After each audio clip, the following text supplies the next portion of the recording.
안녕하십니까, 고광입니다. 오늘은 저번 시간에 이어서 12연기의 거의 마지막 순서라고 볼 수 있는데요. 잣띠, 즉 태어남에 대해서 말할까 합니다. 우리는 그 생이라고 하는 것이 무엇이 태어났다 이렇게 말하는데요. 우리는 태어났다는 것에 대해서 한 번도 의심을 안 하게 되죠. 그냥 원래 내가 어머니 뱃속에서 태어났다든지 아니면 어머니 아버지의 인연에 의해서 내가 태어났다고 하는 생각을 안 하는 사람은 아무도 없을 거예요. 그렇죠? 근데 태어남이 과연 무엇일까요? 태어난다는 말이. 우리는 그냥 어머니 아버지로부터 나온 게 태어남일까요? 우리는 태어난다는 말을 엄청나게 많이 쓰고 있지만 실제로 그 태어남에 대해서 깊이 생각해 본 적이 없는 것 같아요. 그래서 태어남이라는 것을 뭐라고 말해야 될 것인지 막막하기만 하죠. 그러다가 부처님께서는 모든 것이 연하여 일어났다고 하는 말씀을 하셨어요. 그것이 이제 연기라는 뜻이죠. 그 연기라는 말은 여러 번 얘기했지만 그 실사변에 판단할 단자를 섞어서 두 개를 결합해서 한 말이 연이에요. 그래서 실사변의 실사가 뜻하는 것은 명주실처럼 눈에 보이지 않지만 끈으로 연결되어 있는 것으로 판단되어진다는 뜻이에요. 그래서 태어남이라고 하는 것은 우리가 단순히 기본적으로 태어남을 생각할 때는 부모님에 의해서 내가 태어난다고 말하지만 부처님이 바라본 관점은 그런 생물학적인 관점으로서의 태어남이 아니라 왜 우리는 그 사건을 태어남이라고 하는 사건으로 보게 됐느냐는 거예요. 그러니까 개념 자체가 다른 거죠. 우리가 생물학적으로 태어남과 죽음에 관한 그런 문제를 얘기하는 게 아니라 그것은 어쩔 수 없죠. 그러나 우리가 태어난다고 하는 그 생각은 무엇으로부터 무엇을 연하여 일어났는가를 생각해 보면 만약에 존재한다고 하는 사실이 없다면 저번 시간에 얘기했던 무아바의 개념인 거죠.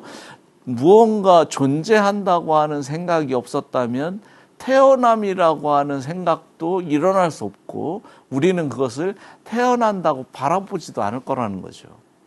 태어남이라는 것은 단순히 사람이나 생명체에게는 태어남이라는 말로 쓰고 그 다음에 이런 다른 사물들은 태어난다고 말하지 않죠. 생산됐다든지 아니면 만들어졌다든지 이런 개념으로 얘기하는데 결국 그런 것들도 그냥 스스로 존재할 수 없고 다른 것들과 함께해서 드러나는 것이기 때문에 걔는 독단적으로 존재할 수 없는 거죠.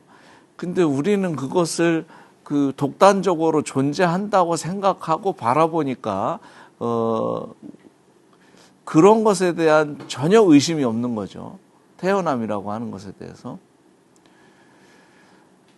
근데 어느 순간 부처님이 바라보니까 태어남이라고 하는 것이 존재하지 않았다면 존재라는 것들이 없었다면 태어남이라는 것도 불가능할 거라는 거죠.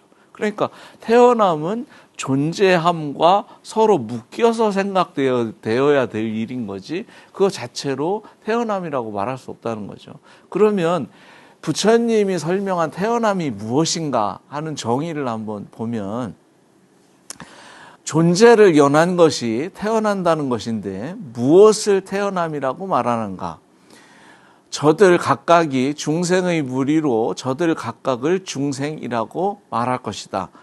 모든 살아가는 것은 똑같이 살려고 나아가게 되는데 출현한 무더기들이 일어나면 개를 얻고 철을 얻고 모든 무더기를 얻어서 태어남이 일어나게 되고 생명도 출현하게 되는데 이것을 태어남이라고 부르는 것이다. 이렇게 부처님이 정의했어요.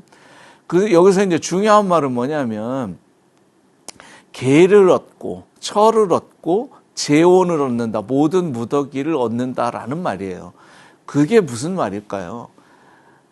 계를 얻는다는 말은 계분별을 얻는다는 뜻이에요. 우리가 대상을 판단해서 볼 때 일정한 규칙을 가지고 분류해서 뭐를 이해하게 되죠. 그래서 태어남이라고 하는 것은 계분별이 일어나야만 그때 우리는 태어났다라는 말을 할 수 있다는 거예요.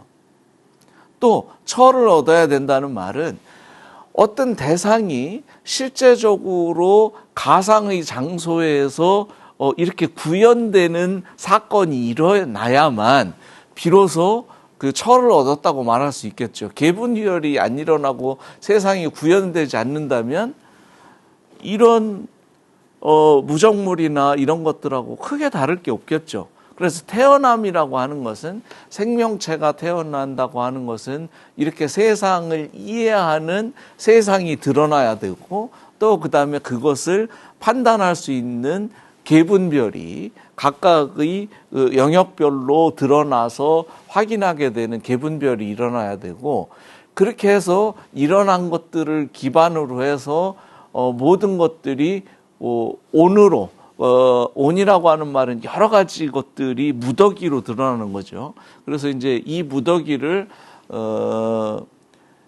온이라는 말로 표현했죠. 5가지 온을 얻는다는 거예요. 그래서 색온, 수온, 상온, 행온, 식온, 이렇게 해서 이것을 오온이라고 그러죠. 근데 여기서 중요한 것은 오온이 뭐냐 이렇게 말할 때 사람들은 이렇게 말한다는 거예요. 색수상행식. 이거는 오온이 아니에요. 그렇죠? 오온이라고 말한다면 색온, 수온, 상온, 행온, 식온 이렇게 말해야 되죠. 색온이라는 말은 색으로 되어 있는데 이게 무더기로 드러나요. 우리에게는 존재들이 다 무더기로 드러나잖아요. 무더기처럼 있어요. 그런 것들이 온이 생겨났기 때문에 그런 무더기들이 갖추어져 있어요. 존재로. 그런 무더기들이 존재하는 무더기들로 갖춰져 있죠. 그 다음에 느낌의 무더기들도 있죠. 느낌이 있는 게 아니라 느낌의 무더기들이 형성되는 거예요. 그 다음에 어떤 것의 이미지들의 무더기들이 생겨나죠. 그 다음에 행원은 우리는 뭐 의도 뭐 이렇게 얘기하는데 그것하고 조금 다른 문제예요. 여기에서 온의 개념은 저번 시간에도 얘기했지만 추와 세의 개념으로 이해해야 돼요. 색온 같은 경우는 실제로 눈으로 보고 만지고 확인할 수 있는 것들이 색온이에요. 그래서 이것은 거친 것에 해당되고요. 그 다음에 미세한 것으로서 우리는 인식은 하지만 뭔가 있을 것 같은 느낌으로 그런 무더기들이 존재하지만 확인할 수는 없어요. 실제로 보이지 않으니까. 그런 것들이 느낌의 무더기인 거예요. 그 다음에 이미지의 무더기들이 있죠. 그러니까 그런 이미지들의 무더기를 통해서 우리는 뭘 보게 되죠. 그 다음에 행온은 업의 무더기예요. 신구의 삼업으로 일으키는 업의 무더기들이 행온입니다. 그래서 이것은 부처님이 12연기에서 무명 행할 때 이 행 삼스카라와 그 다음에 지금 여기에서 말하는 삼스카라와 이름은 같아요. 근데 여기에는 뭐가 붙느냐면 온이라는 스칸다라는 이름이 붙어요. 삼스카라로 된 스칸다예요. 이거는 부처님 이전에 사문들이 생각했었던 세상 사람들이 가지고 있는 업인 거죠. 모든 것을 움직이게 하는 힘의 원천인 업으로서의 그런 무더기들이죠. 이것은 외부의 사문들은 그렇게 생각했죠. 선업과 악업으로 이루어져 있어서 선인 선과요, 악인 악과가 이루어진다고 생각했죠. 부처님이 말했던 것은 삼스카라의 스칸다가 아니라 쌍카라를 말했던 거예요. 그래서 이건 다른 거예요. 용어가 다르니까. 근데 이거를 똑같이 생각하면 안 되는데 우리는 그렇게 생각한다는 게 문제가 있죠. 그렇게 해서 이제 또 인식의 무더기가 있죠. 그래서 그때 당시 사몬들은 이런 것들이 실제로 존재하는 것이지만 눈에 보이는 것도 있고 눈에 보이지도 않는 것이라고 생각했어요. 그래서 이런 무더기들은 각각이 눈에 보이지는 않지만 다 질량도 가지고 있고요. 실제로 존재하는 부하바의 개념으로 모여있던 것들을 의미하는 거예요. 그래서 이런 이제 무더기들이 그런 인식이 일어나고 있는 것, 그런 것을 얻었을 때 부처님은 그것을 자띠, 생이라고 불렀다는 거예요. 그러니까 우리가 얘기하는 생과 우리가 얘기하는 생은 뭐예요? 생물학적인 생을 말해요. 부모님으로부터 이 몸과 마음을 물려받은 그런 생물학적인 생을 말하지만 부처님이 말하는 생은 이렇게 똑같이 몸이 있다고 하더라도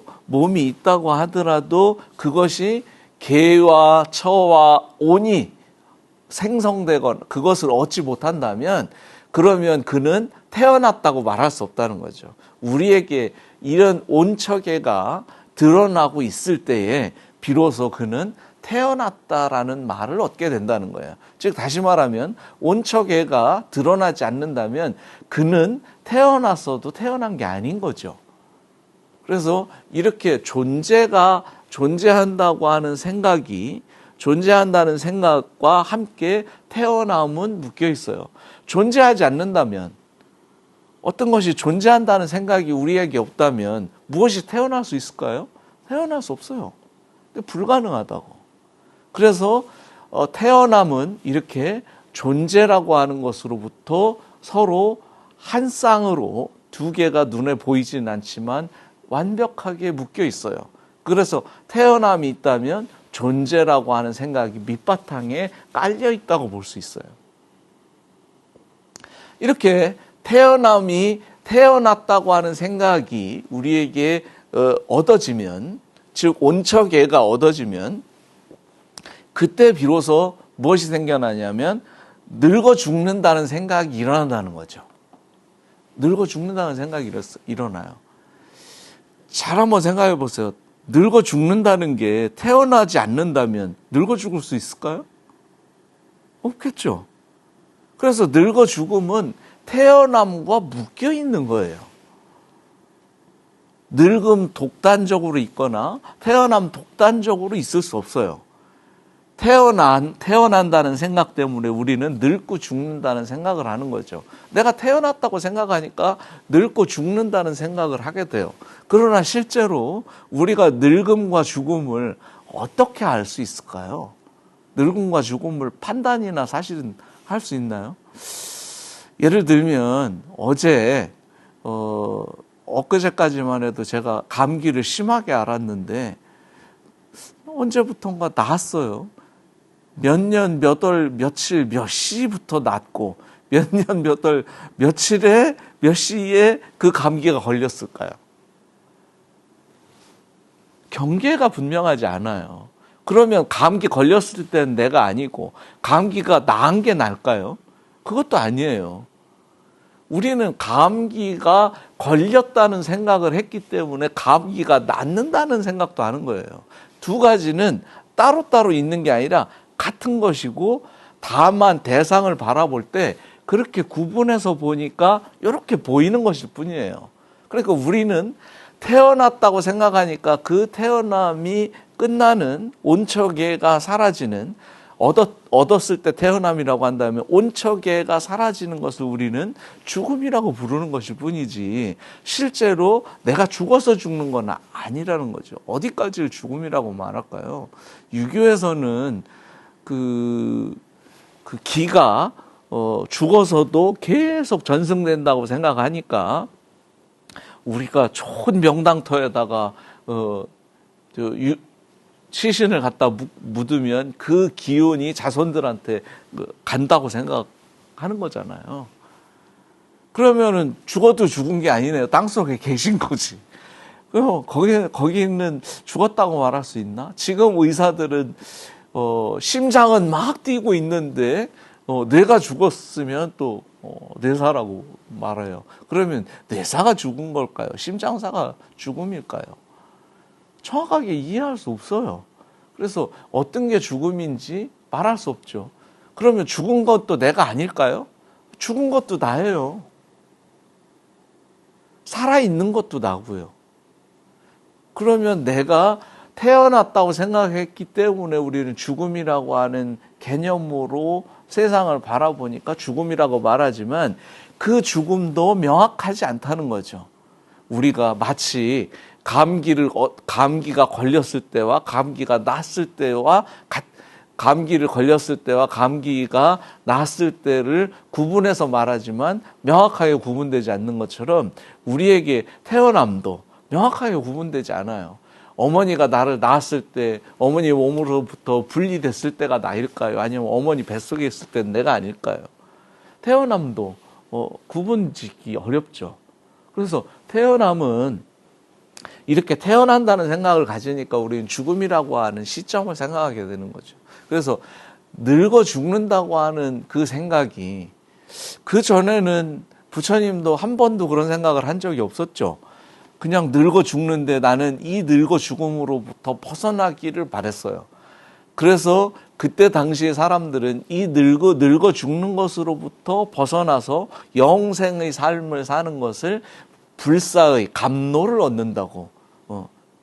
그래서 감노법이라는 말을 하잖아요. 감노를 얻어서 불사의 그 생을 지속적으로 유지해 가는 것을 생각했어요. 근데 부처님이 생각해 보니까 늙어 죽는다고 하는 것이 결국 태어남과 하나의 한 세트로 묶여져 있다고 하는 사실을 발견하고 이것이 깨달음의 모티브가 됐던 거죠. 그래서 늙어서 죽는다고 하는 그 생각은 태어남을 근거로 해서 묶여서 늙어 죽음이 드러나고 있으니까 이 고리가 끊어진다면 얘는 늙어 죽음은 존재할 수 없는 것이 되겠죠. 그래서 이렇게 역추적해 가는 과정에서 12연기가 드러난 것이고 그래서 지금 무명까지 역행해서 가게 된 것이에요. 그래서 세상이 내가 왜 이렇게 늙어 죽는다는 생각을 하게 됐는가를 역추적해 보니까 무명 때문에 잘 몰라서 그런 일들이 벌어졌던 거죠. 그래서 그 문제가 해결되고 나니까 사실 지금 그 무명이 사라진다면 이렇게 존재한다는 생각도 사라질 것이고 존재한다는 생각이 사라지면 당연히 함께 매여 있는 뭐도 사라져요? 노사도 사라지는 거예요. 우리는 늙어 죽는다는 생각을 안 하게 돼요. 늙어 죽는다는 생각을 내가 만들어서 일으키고 있는 것일 뿐이지 실제로 그 어디에도 늙어 죽음이 있진 않다는 거죠. 왜요? 왜 있지 않을까요? 이렇게 엄연히 다 존재하는데 그 문제를 설명하기 위해서 부처님이 12처를 말했던 거죠. 그 유기의 그 가상 공간 속에서 우리는 태어나고 죽는다고 하는 이 생각을 결국 존재해서 태어나고 죽는다고 하는 생각을 만들어내게 됐던 거죠. 그래서 이 존재한다는 생각 때문에 태어나고 늙고 죽는다는 생각이 일어나고 결국은 이렇게 나는 태어나서 살아간다고 하는 이 생각을 가지니까 어떻게 해요? 존재한다는 그 대상들에 대해서 좋은 거는 계속해서 지속적으로 갖고 싶다는 생각을 가지게 되고 그 다음에 싫은 것은 계속 버리려고 하고요. 그래서 이런 괴로움들이 자동적으로 따라오게 돼요. 그래서 한마디로 말하면 생로병사, 늙고 병들고 죽고 하는 것과 애별리고 하는 것, 사랑하는 것과 헤어지는 것, 그 다음에 원증해고 미워하는 사람과 자꾸 만나게 되는 것, 또 그 다음에 구구 듣고 얻으려고 내가 갖고 싶은 것을 끊임없이 얻으려고 해도 얻어지지 않는 것, 그런 것에 대한 괴로움, 이런 것들을 한마디로 말하면 오치온고라는 거예요. 5가지의 색수상 행식 온을 이런 5가지 무더기를 취했기 때문에 이렇게 취해진 무더기 속에 내가 살고 나는 그 속에 있다고 생각하기 때문에 그것을 자꾸 취하려고 하는 그 생각이 결국 괴로움을 만들게 된다는 거예요. 그러면 이것이 사라지려면 어떻게 해야 사라지겠냐는 거예요. 제 개인적으로 그 절집에 들어와서 수행이라는 걸 참 뭐 이것저것 많이 해본 것 같아요. 근데 수행을 하다 보면 어느 정도 뭔가 이렇게 효과가 있어요. 예를 들면 만약에 내가 100일 기도를 한다고 생각을 해봐요. 그러면 부처님 전에 100일 기도를 막 열심히 했어요. 하고 있는 동안은 다른 것에 대한 미련 같은 거를 내려놓고 그것에만 집중하고 있으니까 별로 고민이 없어요. 그러니까 그냥 매 시간 되면 가서 기도하고 또 그다음에 생각을 좀 정화하고 뭐 이렇게 하다 보면 야 뭔가 내가 좀 깨끗해진 것 같은 느낌이 들어요. 근데 실제적으로 보면 그거 기도하고 나서 기도 회양이 끝나고 얼마 되지 않아서 다시 근본적인 문제로 다시 돌아온다는 거예요. 별로 크게 안 다른데요. 어느 순간 기도하기 전과 기도하고 난 후가 그게 그렇게 다르지 않아요. 참선을 해도 비슷합니다. 또 윗바사나를 해도 비슷하고요. 왜 자꾸 그런 일들이 벌어질까? 생각해 보니까 그것의 가장 근본적인 생각은 뭐냐면 내가 태어나서 늙고 병들고 죽는다고 하는 이 생각을 벗어나지 못한다는 거예요. 그 생각의 근간에는 무엇인가 존재한다고 하는 생각을 가지고 있고요. 그 존재한다는 생각은 실제로 외부에도 존재하고 있고 그것을 바라보고 있는 내 자신이 존재한다고 하는 생각을 도저히 벗어나지 못해요. 그래서 외부에 대상도 있고 나 자신도 있어요.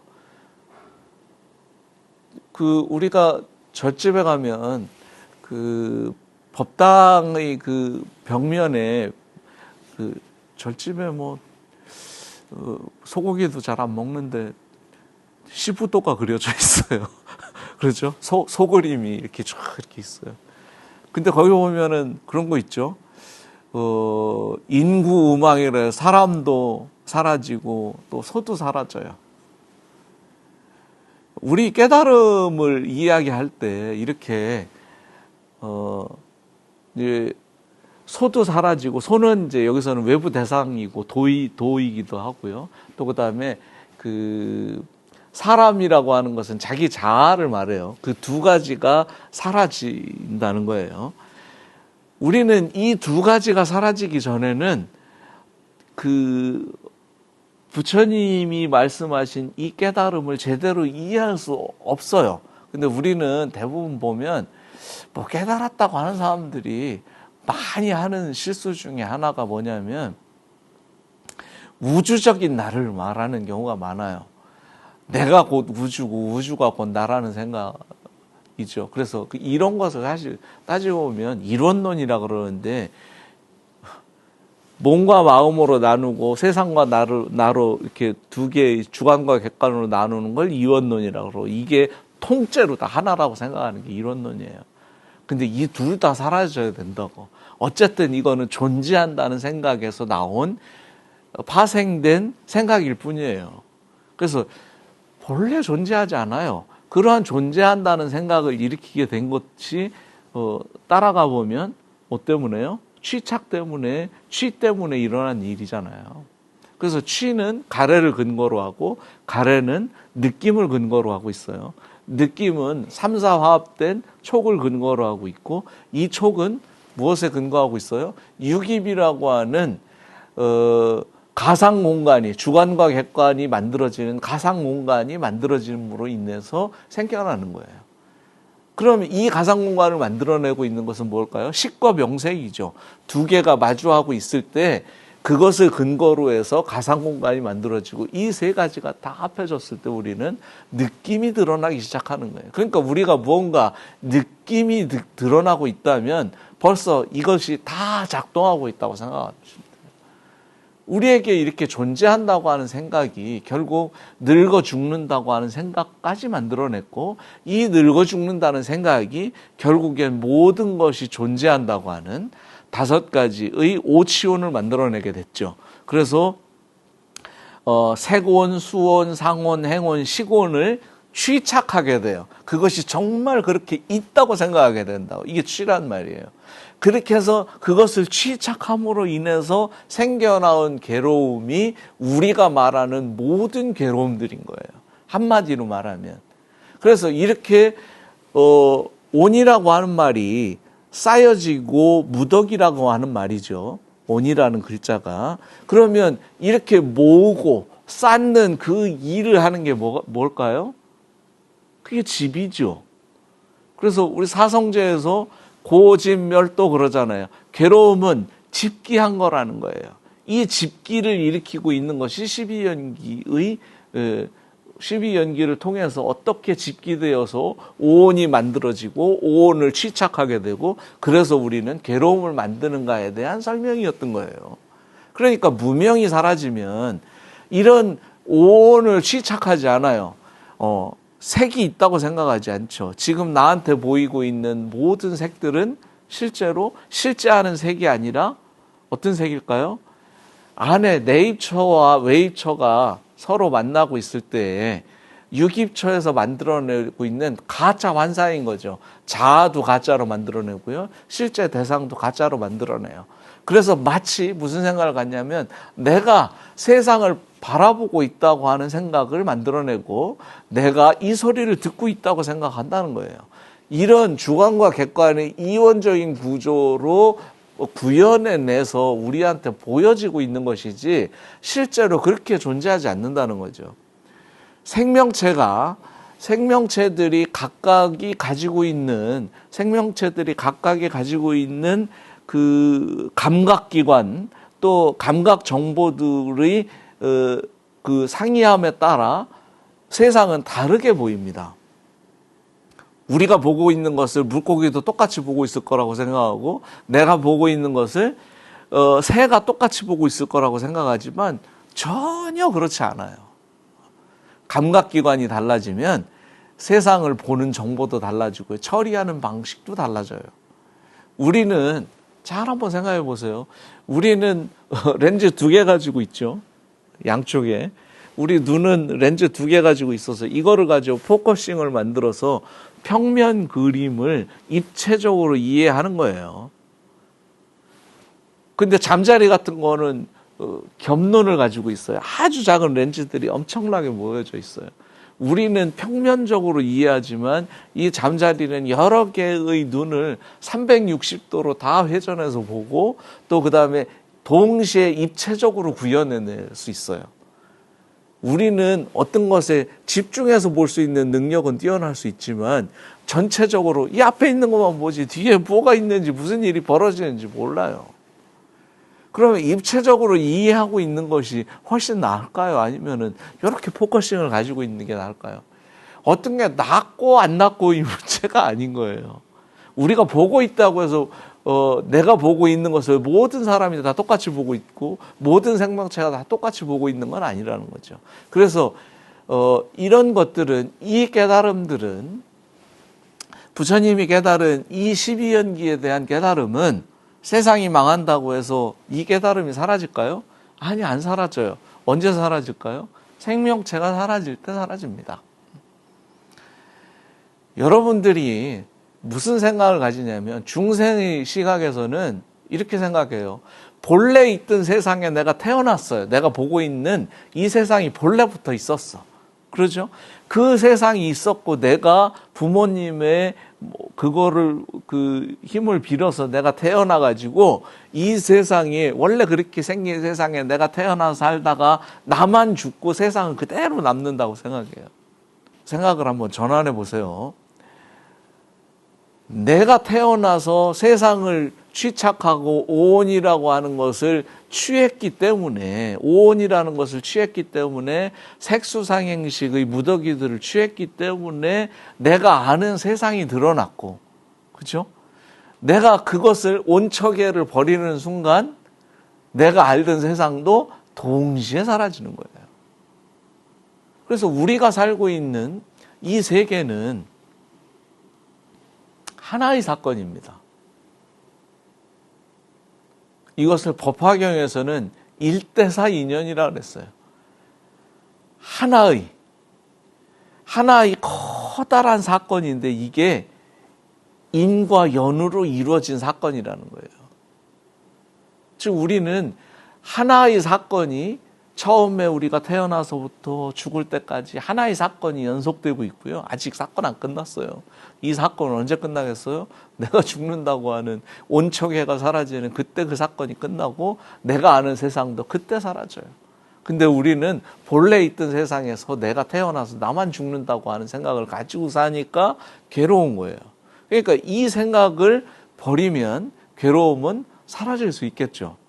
그래서 부처님은 우리 생각이 완전히 뒤집어진 생각이라고. 그래서 전도몽상이라는 표현을 쓴 거예요. 전도라는 말은 뒤집어졌단 말이고 몽상은 꿈 같은 생각이라는 거예요. 내가 보고 있는 게 아무리 이리어라고 진짜 같이 보여도 다 꿈일 뿐이라는 거예요. 근데 우리는 한 번도 꿈이라고 생각하지 않는다는 거죠. 만약에 제가 부처님의 법을 만나지 않았다면, 부처님 경전을 읽지 않았다면, 또 부처님이 말씀하신 이 법문을 듣고 깊이 생각하지 않았다면 죽을 때까지 이 세상에 존재하다가 나만 죽을 거라고 하는 생각에서 벗어나지 못하고 그냥 죽었을 거예요. 제가 아까 수행을 하면서 쉽게 욕망을 떠나지 못하게 된 것들에 대해서 얘기했는데 부처님이 말씀하신 이 연기를 이해하고 그 다음에 내가 지금 보고 있는 게 꿈이고 환상이라고 하는 사실을 이해한 이후로 그 전에 그렇게 내가 버리려고 했던 그 다음에 내가 떨어내려고 했었던 그 욕망들이 사라지지 않다가 이것을 아는 순간 비로소 내가 버리려고 하지 않아도 스스로 알아서 정리되더라는 거예요. 그래서 부처님은 깨달아야만 탐진치가 사라지는 것이지 내가 탐진치를 버리려고 한다고 해서 버려지는 게 아니라는 거예요. 그렇게 될 수 없습니다. 절대로 안 돼요. 제 경험으로도 절대로 안 됩니다. 12연기를 이해하는 길만이 그 다음에 이것을 어떻게 정말로 그런지의 그 생각을 조금의 의심도 없을 때까지 깊이 사유해서 그 생각을 완전히 내 것으로 확인하는 것, 이것이야말로 우리가 불자가 깨달아야 될 일이고 해야 될 수행인 거죠. 부처님은 누구한테 배우지 않았어요. 그건 스스로 깨달은 거지만 우리는 어떻게 해요? 부처님이 가르친 가르침을 통해서 깨닫는 것이기 때문에 우리는 확인만 하면 돼요. 사실인지 아닌지. 그러니까 엄청 쉬운 거죠. 근데 이 쉬운 것을 못하는 이유가 뭘까요? 잘못된 생각으로 바라보니까 생기는 거죠. 부처님의 설명을 자세하게 관찰하다 보면 관찰하고 또 보고 또 보다 보면 부처님의 말씀이 명확하게 이해되고 자기 뼛속 깊이 스며들 때 우리는 탐진치로부터 자연스럽게 멀어지게 됩니다. 내가 일부러 내려놓으려고 하지 않아도 자동적으로 그렇게 돼요. 탐내지 않고요. 성내지 않고요. 그 다음에 다른 사람이 무슨 종교적인 신념이 이게 옳으니 저런 얘기해도 이거보다 더한 얘기가 어디 있겠어요. 그래서 어리석음으로부터 이리저리 끄달려 다니지 않습니다. 종교적인 신념이 또는 종교를 떠나서 진리에 대한 확신이 있기 때문에 더 이상 흔들리지 않아요. 탐진치로부터 완전히 벗어날 수 있습니다. 이것이 부처님이 우리에게 그렇게 고구정령하게 가르치려고 했었던 연기이고요. 이 이야기는 부처님이 깨닫고 난 이후에 부처님이 열반에 드실 때까지 모든 사람에게 끊임없이 했던 얘기입니다. 그래서 이것을 경전에서는 일일이 또 계속 얘기할 수 없기 때문에 차제설법이라는 말로 딱 끝내고 있어요. 그러니까 차제설법을 했다 그러면 12연기를 설명했고 그것을 어떻게 얻을 것인지에 대해서 팔정도로 얘기해서 그것을 획득하고 깨달음을 얻는 것에 대한 명확한 것들을 보여주고 있는 것이고, 이것은 늘 설명했기 때문에 차제설법이라고 말해요. 그러니까 경전을 읽을 때 이런 구절들이 있으면 부처님이 이렇게 얘기했고 나도 그것을 알아야 된다고 그렇게 이해하셨으면 좋겠습니다. 제가 하고 싶은 얘기는, 우리가 그 초기 경전이라고 말하는, 또 그다음에 근본 불교 또는 또 요즘에는 무슨 기초교리라고 얘기하는 이런 것들이 우리가 기초적으로 배우고 이것 말고 더 높은 것을 배워야 된다고 생각하지만, 이거 기초교리가 아니고 이게 처음이자 끝이고 마지막이고 전부 다예요. 다만 이 말을 어떻게 표현했느냐의 표현 방식이 차이일 뿐이고, 대승경전도 똑같습니다. 그래서 오늘은 여기까지 12연기에 대한 전체적인 설명을, 개략적인 설명을 마치고요. 다음에 강의할 내용은 이 12연기를 바탕으로 우리는 어떻게 수행의 단계에 올라가는지에 대한, 내가 무엇을 얻고 어떻게 수행을 할 것인지에 대한 수행의 단계와, 그 다음에 이 깨달음을 어떻게 확정하고 체화할 것인지에 대한 수행의 실천에 관해서 얘기하는 것, 전체 강의를 마칠까 합니다. 그럼 이것으로 마치도록 하겠습니다.